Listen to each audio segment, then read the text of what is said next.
안녕하세요. 제가 소개할 사연은 무당인 여자친구에 대한 이야기입니다. 저는 서울에서 혼자 살고 있는 30대 싱글남입니다.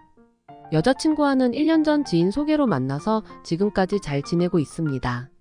그녀는 20대 후반으로 저와는 궁합도 안 본다는 5살 차이입니다.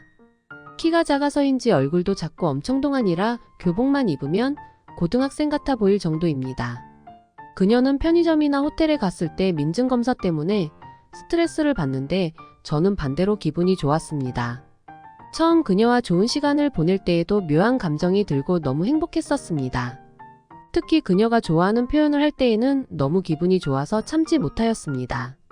그녀를 만난 후 2달 정도를 같이 살다시피 하며 즐거운 시간들을 보냈는데 어느 날 갑자기 그녀가 연락을 끊고 사라져버렸습니다. 그녀의 친구들에게 연락해도 모른다는 대답만 하며 소개해준 지인도 연락이 안 된다고 했습니다. 그렇게 하루하루를 그녀 걱정에 고통스러운 날들을 보내고 있었습니다. 1달 정도 지났을 무렵에 그녀가 멀쩡한 모습으로 제 앞에 나타났습니다. 잘 차려입고 환하게 웃으며 나타난 그녀 모습에 안심은 되었지만 너무 화가 나서 큰 소리를 내며 윽박질렀습니다. 그녀가 슬픈 표정으로 그동안 있었던 일들을 말해주는데 너무 황당하기도 하고 걱정이 돼서 어떤 말도 할 수가 없었습니다. 그녀는 사라진 1달 동안 신내림을 받고 신당까지 차린 무속인이 되어서 돌아온 것이었습니다. 가끔 주위에도 갑자기 무속인이 됐다는 말을 듣기는 했지만 눈앞에 현실로 부딪혀오니 고민도 되고 무섭기도 하였습니다. 짧은 만남이었지만 2달 동안 같이 지내면서 정도 많이 들고 결혼까지 생각을 하고 있었는데 어찌해야 할지 도저히 감이 안 잡혔습니다. 그녀는 저를 만나기 전에도 가끔 신병 때문에 힘들었는데 저를 만나면서 몸이 너무 아팠었다고 했습니다. 어쩔 수 없이 신내림을 받고 일단 신당까지는 차려놓았지만 점사는 일절 보지 않는다고 하였습니다. 그렇게 만들어 놓고 나니 몸도 아프지 않고 마음도 편해져서 저를 만나러 온 것이었습니다. 저희는 1달 만에 좋은 시간을 가졌는데 무속인이 된 그녀는 행복지수가 더욱 올라가서 너무 즐거워했습니다. 사랑이 넘치는 시간을 보내고 나서 그녀가 저희 심장에 비수가 꽂히는 말을 하였습니다. 신내림을 받고 저를 만나지 않으려 했는데 할머니신이 저를 너무 좋아해서 집에 오게 된 거라고 하였습니다. 저는 아무 말도 못하고 그저 그녀를 따뜻하게 안아주는 것 말고는 할 수 있는 일이 없었습니다. 그 후로 조금씩 틈이 벌어지고 문제가 생기기 시작했는데 그녀가 다른 남자를 만나는 것이었습니다. 친구나 언니를 만난다고 하면서 실제로는 남자를 만나고 다니는 걸 눈치채었지만 말할 수가 없었습니다. 다른 남자 문제로 다투고 나면 헤어지는 게 당연하기 때문에 그녀를 너무나 사랑하는 저에게는 선택의 여지가 없었습니다. 그녀를 사랑하는 것도 문제지만 저에게 더 무겁게 다가온 것은 다시는 그녀와 좋은 시간을 갖지 못한다는 것이었습니다. 많은 여자를 만나봤지만 그녀처럼 특별하게 기쁨을 주는 건 아니었기 때문입니다. 저의 생각을 들으면 남들은 비웃을지는 몰라도 그녀와의 즐거운 시간을 포기할 수 없었기 때문에 저는 바람을 피워도 모른 채 하였었습니다. 예전에는 몰랐지만 그녀는 한 남자에게 만족하는 스타일이 아니었습니다. 그녀 몰래 휴대폰을 뒤져보았더니 저를 만나기 전부터 지금까지도 다른 남자들과 만나고 있었습니다.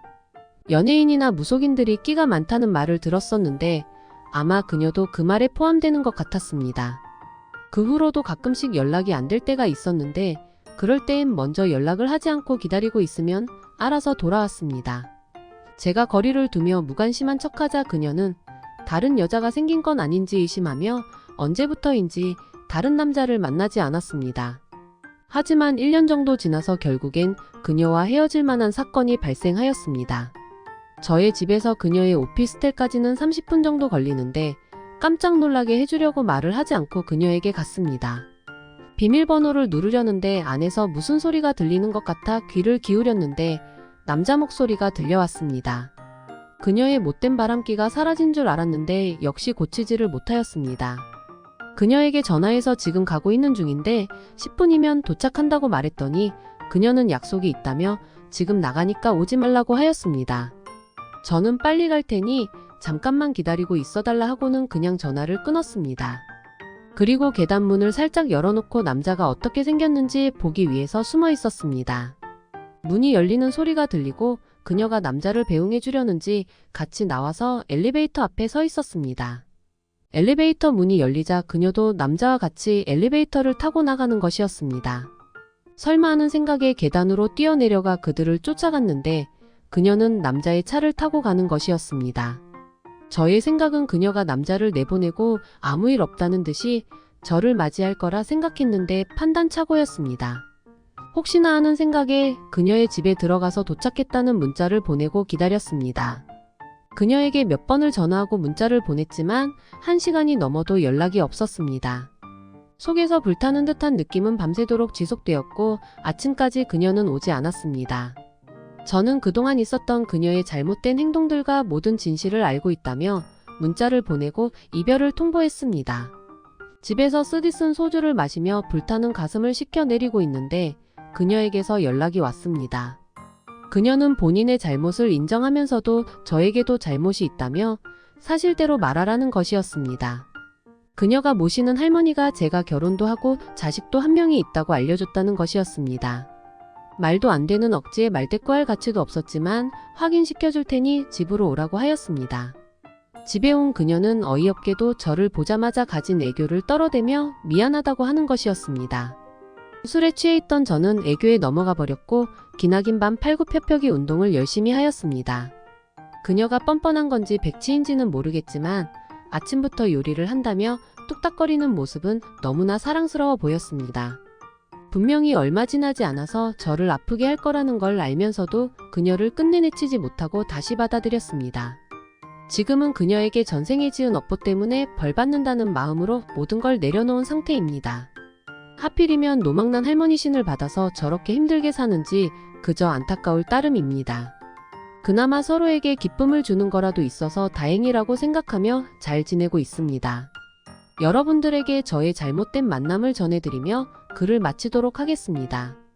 지금까지 읽어주셔서 감사드리며 모든 가정이 행복해지기를 기도드립니다.